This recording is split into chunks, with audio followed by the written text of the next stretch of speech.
Adımlar televizorda, internetdə həm sosial şiltlərdə var. İnternetdə adresimiz kzn.tv saytı.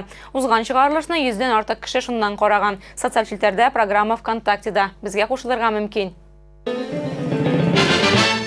Balаны туган телгә мультфильм караганда өйрәт. Хәзер шундый мөмкинлек бар. Интернетта әлегә тест рәвешендә генә берничә ай бала мультимедиа китапханәсе эшли. Анда татарча мультфильмнар урын алган. Менә сиңа. Шаккатасы юк шунбай, шундый заман бу. Татарстан укытучылары бу интерактив сайтны укыту процессында файдалана башлаган инде. Иң активлары ачык дәрес күрсәтергә дә әзер. Әлегә бала китапханәсенең ни икәнен белмәүче хезмәттәшләренә. Исәнмесез укучылар? İstemezsiz, Татар теле дәресе гадәттәгечә башлана һәм гадәти булмаганча дәвам итә. Җиһанда 21 гасыр кагаз китапны мультимедиа проект алыштыра. Казанның 24-нче мәктәп укучылары татар телен әкият геройлары белән өйрәнә. Эй тарталар, эй тарталар. Бала интерактив проектын татар мультфильм оешмасы әзерләгән. Ул укытучыларга да, укучыларга да яңа мөмкинлек ачты. Төсле рәсемнәр, ягымлы тавышлар, һәр балага таныш әкият геройлары. Мультфильм караганнан соң укучылар тест сорауларына да җавап бирә. Җанлы әкиятләрне төрле яшьтәгеләр куллана ала. Бүгенге көндә шушы татар мультфильмнар барлыкка килгәннән соң безнең татар тел дәресләрен укыту тагын да җиңеләйде. Чөнки балалар шушы мультфильмны карыйлар, алар аның белән кызыксыналар һәм алар безнең белән дәрестә генә түгел, дәрестән тыш сараларда да кызыксыналар, интернет шәкелләре аша кирип карый алалар һәм алар үзләре тәрҗемә итәләр аны. Һәм шушы вакытта тәрҗемә иткән нәрсәне төрле функциялар аркасында рәсемен дә ясый алалар, эчтәлеген дә сөйли алалар, бәйләнешле сөйләм үстерүгә бик зур файда итә. Татар мультфильмның табадан төшкән проекты рус балаларына татар теленә мәхәббәт уятуны да күздә тота. Шушы һәрбер мультфильм аларның нәрсәгә булса да өйрәтә. Алар үзләре шушы мультфильмны караганнан соң нәтиҗә чыгаралар. Бу мультфильм нәрсәгә өйрәтә? Монсы саран булмаска, монсы инде булышырга өйрәтә. Иң мөһиме шалканлы, чукмар белән тукмарлы мультфильмнарны төп хөкемдарлар, балалар ошата. Мин татарча мультфильмнарны карарга яратам.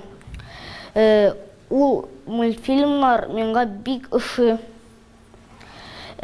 Алар бик төсле матур мультфильмлар.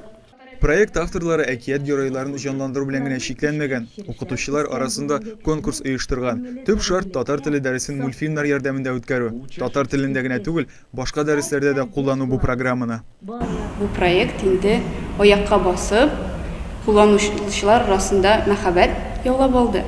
Һәм бүгенге көндә без кирип карасак, бала РФка күрә алабыз, анда инде 450 меңнән артык каралган бу сайт. Бу бит инде зур сан, әле бит сайт бик күп эшләми, инде бик аңа чынлап та халык сусаган.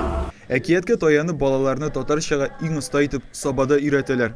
Гөлшат Бахавиева 200-дән артык катнашучы арасыннан мультфильм дәрес бирүче иң яхшы укытучы. Безнең гимназиядә һәр балага кайтты нетбукка. Димәк, тестны алган һәр берсе аерым индивидуаль рәвештә шул нетбукка эшләгән. Мин кулландым интерактив токта.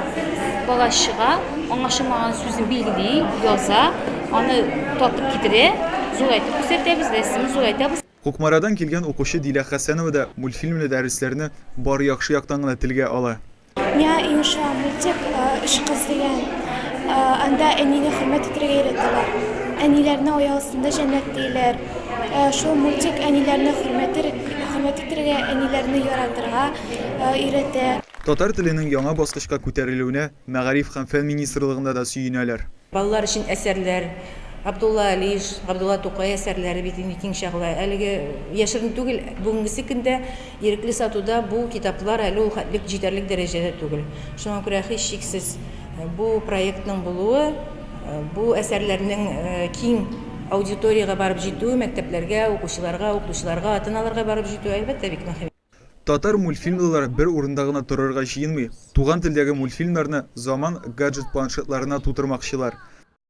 Һәр бер гаджетка үтеп керә. Бүгенге көндә без шуның өстендә эшлибез. Мәсәлән, менә iPad версиясе бар. Аны рәхәтләнеп кирип, карап, менә монда бөтен кеше дә куллана ала диярлек. Һәм башкалар. Android версиясе планшет компьютерларда. Тиздән ул һәр кемнең телефонында пәйда булачак. Моның өстендә эш алып барыла.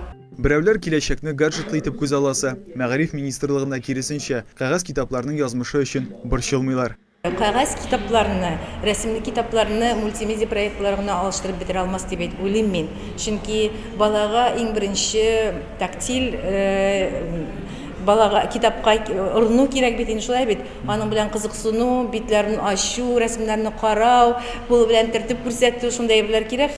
Шулай итеп, заман балаларын туган телгә заманча өйрәтүгә күчеп барабыз. Тагын 5 елдан 3 яшьлек бала татар телен телефоннан өйрәнсә, аптырарга кирәкми. Ленар Закиров, Игорь Романов, Казан телерадиокомпаниясе.